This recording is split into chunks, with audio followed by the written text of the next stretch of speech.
Hey everyone, welcome back to the channel. If you are preparing for the IELTS speaking test and still using words like happy, sad, or angry, it's time for an upgrade. So, in today's video, we are going to talk about how to express emotions more effectively using advanced vocabulary.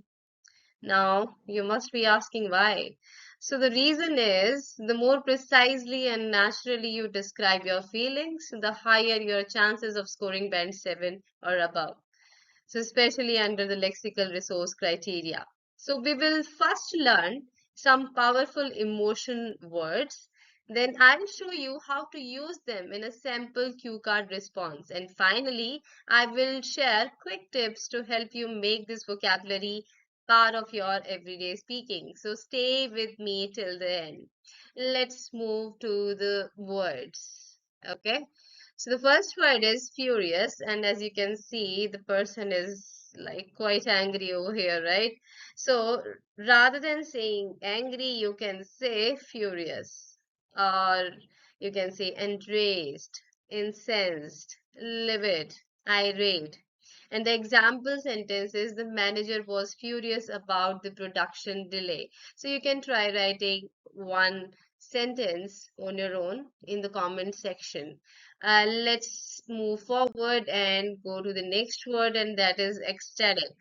Okay, yes, do remember that pronunciation matters. So please make sure that you pronounce the word naturally and correctly. So ecstatic means extremely happy, and the other words which you can use in place of ecstatic are elated, overjoyed, and thrilled, right? The sentence is she was absolutely ecstatic about her exam results.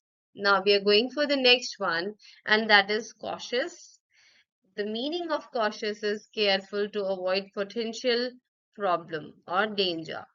So in this one, you can see that synonyms are prudent, circumspect, and discreet.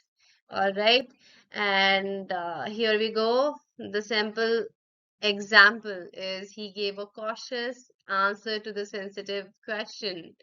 All right, let's go for the next one, and that is gloomy. So rather than saying like I'm feeling very sad, you can say like I'm feeling gloomy today.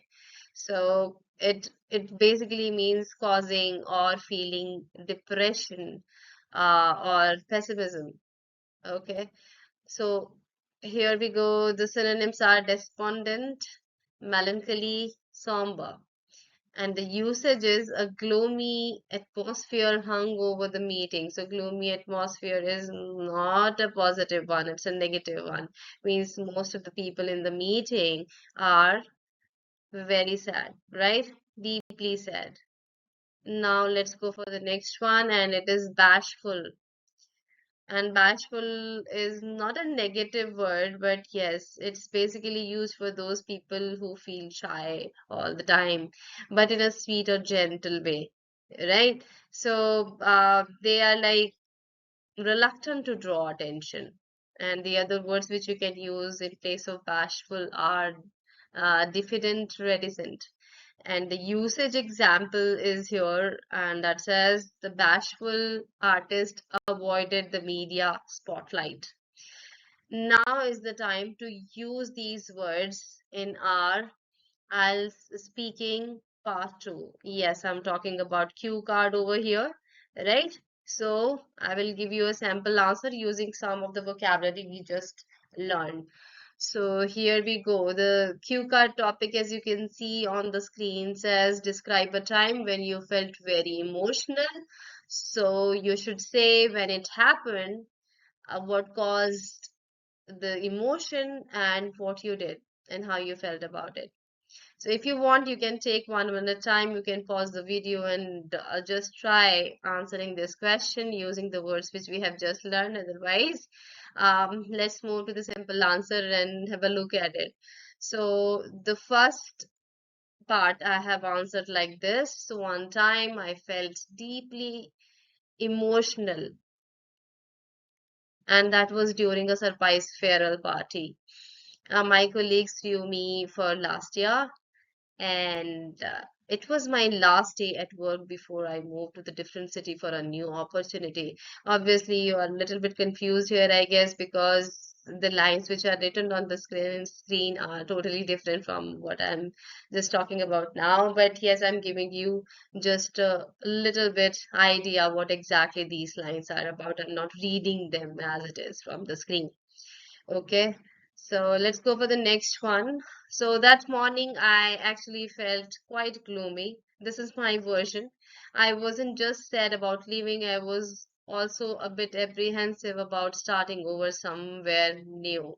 So this feeling of gloominess has already been discussed previously, right? And the feeling of happiness is here in the second line of your second paragraph that says ecstatic.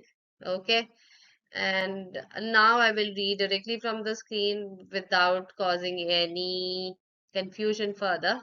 Let's read it. So during the farewell speech, I felt quite bashful. Just try to remember what this word means. I'm not very used to being the center of attention. At the same time, I was cautious about showing too many emotions in front of everyone, especially tears. But despite my best efforts, I got a bit emotional. Later that day, something unexpected happened. A colleague I didn't get along with made a sarcastic comment about my promotion, and I was furious for a moment, but I took a deep breath and chose not to react just to maintain the positive vibe of the evening. And there is our last part. So basically, that day taught me how one situation can bring out so many different emotions, and it was overwhelming but unforgettable. All right. So I hope you understood what exactly and uh, this sample answer is about, and how I have used these words which I just taught you a while ago. Okay, how I have used them in this sample answer. So all right. So these different emotional words you can use according to the situation. All right. That's exactly what you have to do in the test as well. And now we are on the last part or last section of this video. So this is about key takeaways for IELTS success. So here, if we just look at the first part that says like integrate new vocabulary into daily practice, but I just want to tell you one thing, like don't just memorize any list. Use the words in stories, cue card answers, or conversations. All right. And then the next point is about understanding the emotional nuances. So, actually, there is a big difference between being angry, irritated, and furious. And each has its own tone. So, you have to just pay attention to that part as well, and you have to use them according to the context. Yeah, but I just want to tell you one thing, that you have to keep practicing out loud. You have to speak out loud daily, you have to record yourself, and the more you use emotional vocabulary naturally, the more fluent you will sound. So I hope I'm clear over here. And if this video helped you, make sure to like, subscribe, and comment below with your favorite emotion words. Right? Thanks for watching, and I'll see you in the next one. Thank you. Bye bye.